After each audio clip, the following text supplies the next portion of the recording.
Shalom Bapak Ibu Saudara yang dikasihi Tuhan. Sebelum kita merenungkan firman Tuhan, mari kita akan berdoa. Tuhan Yesus, kami mengucap syukur untuk hari ini.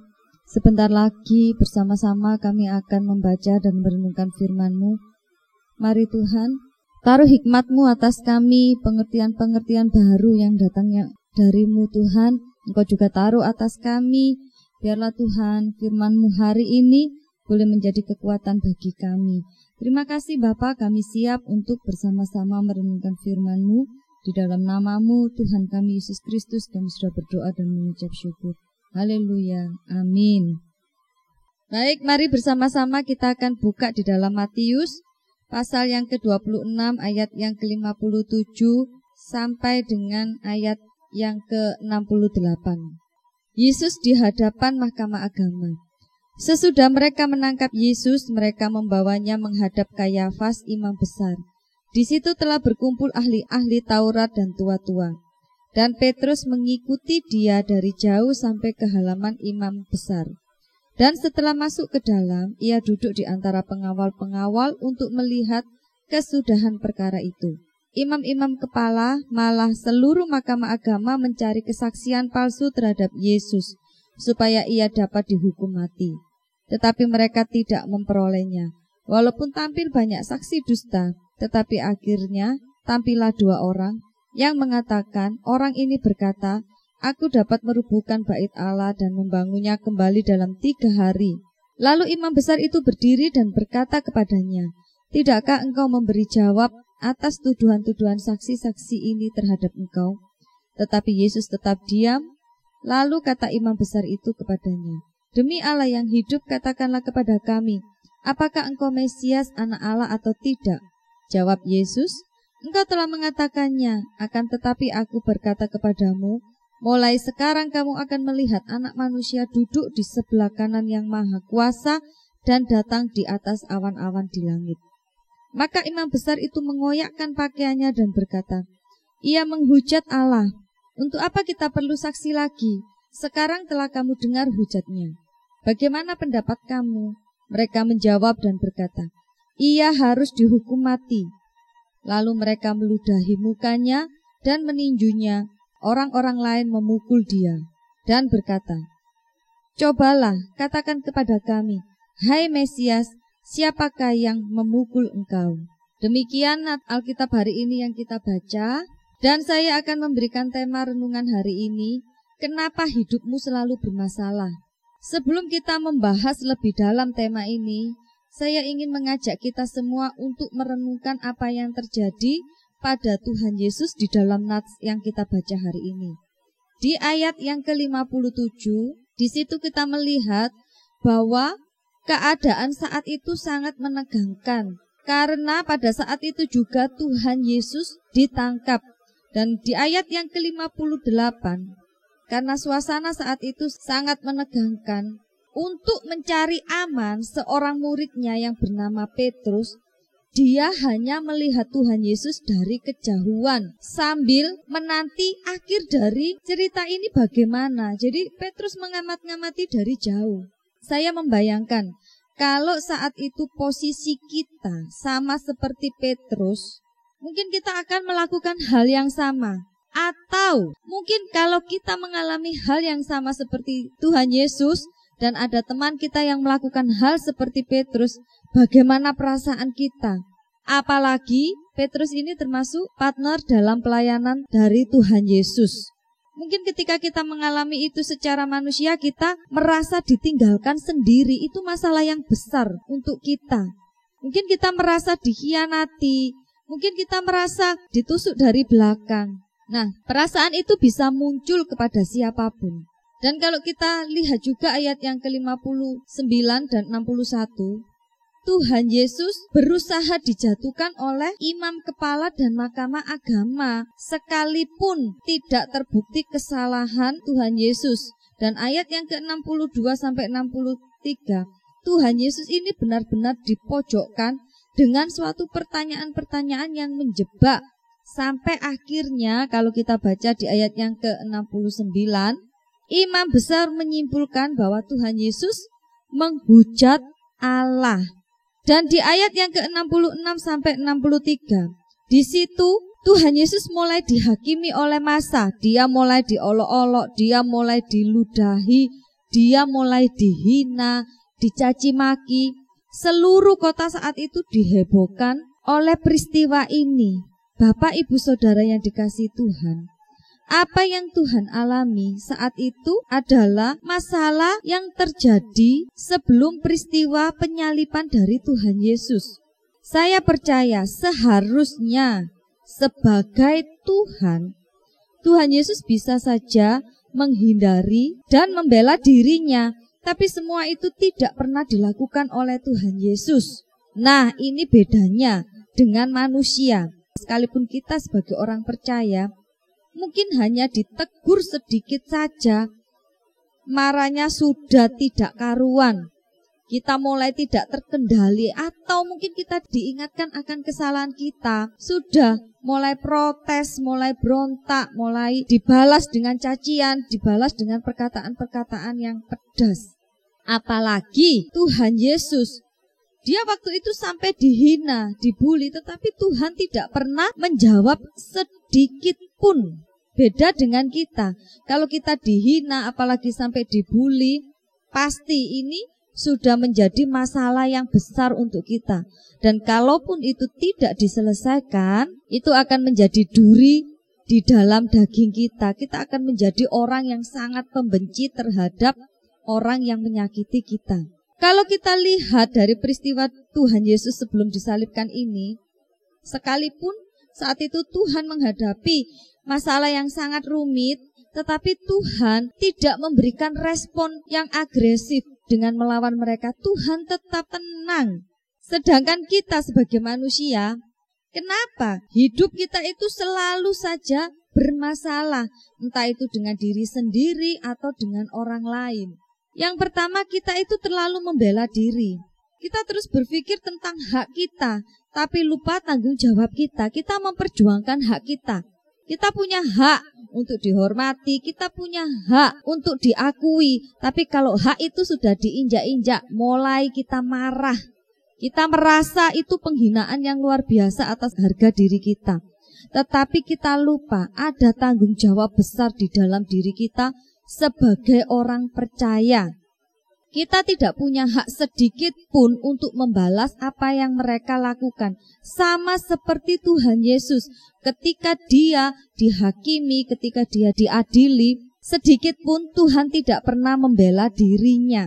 Jadi dari sini kita bisa melihat kenapa selalu saja hidup kita itu bermasalah, penuh dengan masalah. Karena kita terlalu membela diri dan mengasihi diri sendiri. Yang kedua, kenapa hidup kita selalu bermasalah? Karena ketika Tuhan izinkan proses itu terjadi atas hidup kita, kita itu tidak bisa tenang. Begitu masalah terjadi langsung panik, langsung marah, bahkan mulai berkata-kata kasar, mulai serang sana sini, tidak lagi memperdulikan kasih. Ingat, semakin kita sering marah atau emosi, imun tubuh kita itu semakin lemah. Dan pasti kalau imun tubuh seseorang itu lemah, dia akan sakit. Semakin kita marah, setannya itu semakin senang. Jadi Bapak Ibu Saudara yang dikasihi Tuhan, ketika masalah terjadi, tidak usah frontal dulu untuk menanggapinya. Tetap tenang. Dan yang ketiga, kenapa hidup kita itu selalu bermasalah? Karena di dalam pikiran kita itu selalu curiga. Dan selalu punya pikiran yang buruk terhadap orang lain. Orang yang tidak sepaham dengan pendapat kita, sudah kita anggap orang ini tidak baik dengan kita. Mulai timbul curiga, mulai timbul pikiran-pikiran negatif. Jangan-jangan dia tidak suka dengan saya, atau jangan-jangan dia mau menjatuhkan saya. Dan banyak sekali alasan untuk membela diri. Kalau ini benar-benar terjadi, maka kita akan selalu hidup di dalam masalah. Bapak Ibu Saudara yang dikasihi Tuhan, menghadapi semua ini, mari kita belajar dari sikap Tuhan Yesus saat masalah itu terjadi, atau saat peristiwa yang sangat mengerikan sebelum penyalipannya terjadi. Yang dikerjakan Tuhan Yesus adalah yang pertama, Tuhan Yesus diam dan tidak membela dirinya sedikit pun. Ayat yang ke-63, di situ jelas terlihat Tuhan Yesus tetap diam. Tuhan Yesus tidak berdebat dan berkata siapa yang benar, siapa yang salah. Tuhan Yesus tidak membela dirinya. Alkitab berkata, jika kita ditampar pipi kanan, berikan pipi kirimu. Maksudnya adalah seperti ini. Membela diri itu hanya memperbesar masalah. Kalau ada yang fitnah kita atau mengolok-olok kita, diam saja. Kalau kita balas, apa bedanya kita dengan orang itu? Kenapa Tuhan Yesus hanya diam saja saat Tuhan Yesus diolok, difitnah? Karena Tuhan Yesus sadar siapa dirinya. Tuhan Yesus benar-benar sadar posisinya dia sebagai apa. Makanya Tuhan Yesus tidak sedikit pun membela dirinya pada saat dia diadili di mahkamah agama. Bapak Ibu Saudara yang dikasihi Tuhan, sebagai orang yang percaya pada Tuhan, kita harus berani untuk mengalah, berani untuk memiliki kerendahan hati, berani untuk tidak marah. Saya percaya jika waktunya sudah tepat, Tuhan pasti yang akan memberikan jalan keluarnya untuk kita bisa selesaikan semua masalah itu. Jadi Bapak Ibu Saudara yang dikasihi Tuhan, tetap diam dan jangan membela diri. Itu adalah keputusan yang terbaik. Yang kedua, yang perlu kita contoh dari sikap Tuhan Yesus ketika Tuhan Yesus menghadapi masalah. Tuhan Yesus menghadapi masalah itu dengan tenang. Saat Tuhan Yesus dibawa untuk diadili, sekalipun dia tidak salah, dia harus difitnah, dia tetap tenang. Tuhan Yesus menyerahkan semuanya kepada Bapa sebagai hakim yang adil. Alkitab juga berkata, serahkan segala khawatirmu pada Tuhan. Dan ingat, pembalasan itu adalah haknya Tuhan.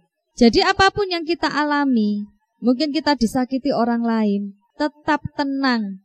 Tidak usah terlalu ribut ataupun ribet. Jadi tetap tenang. Yang ketiga, yang perlu kita contoh dari Tuhan Yesus. Tuhan Yesus sadar apa yang dia alami saat itu adalah awal dari kemuliaannya. Sekalipun saat itu Tuhan sedang dalam pergumulan berat, dia dihina, diolok, dicaci, bahkan diludahi. Tidak sedikit pun Tuhan Yesus membalas mereka.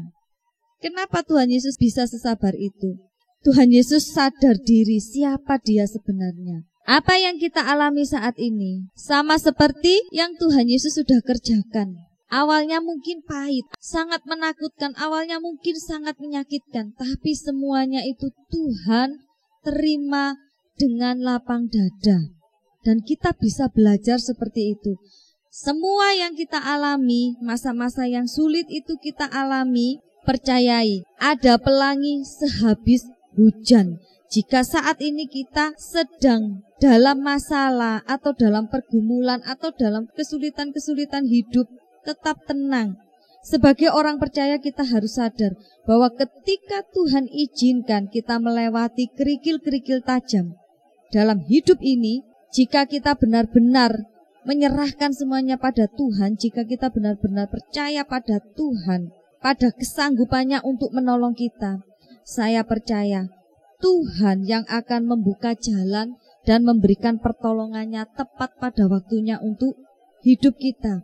Kalau kita diperhadapkan kepada kesulitan-kesulitan atau ketidakadilan, asal kita mau menyerahkan semua di hadapan Tuhan, asalkan kita semua mau terbuka di hadapan Tuhan, maka Tuhan sebagai hakim yang adil akan menolong hidup kita. Jadi Bapak Ibu Saudara yang dikasihi Tuhan, kita mau belajar seperti Tuhan Yesus. Ketika Tuhan Yesus sedang menghadapi masalah, dia bisa menahan dirinya dan tidak berusaha untuk membela dirinya. Yang kedua, Tuhan Yesus tetap tenang, dia tidak panik, dia tidak takut. Yang ketiga, Tuhan Yesus selalu berpikir positif. Dia tidak pernah curiga dengan siapapun yang membuat dia jatuh, yang membuat dia terhina. Karena Tuhan Yesus percaya semua kesulitan yang dia alami pada saat itu adalah awal dari kemuliaannya. Mari kita meneladani apa yang telah dikerjakan oleh Tuhan Yesus di dalam hidup kita. Saya percaya ketika kita semua belajar untuk melakukan apa yang Tuhan lakukan melalui peristiwa sebelum Dia disalibkan, maka kita akan tampil menjadi pemenang-pemenangnya Tuhan. Mari kita berdoa. Tuhan Yesus, kami mengucap syukur untuk hari ini. Mari Tuhan, Engkau tolong kami Bapa.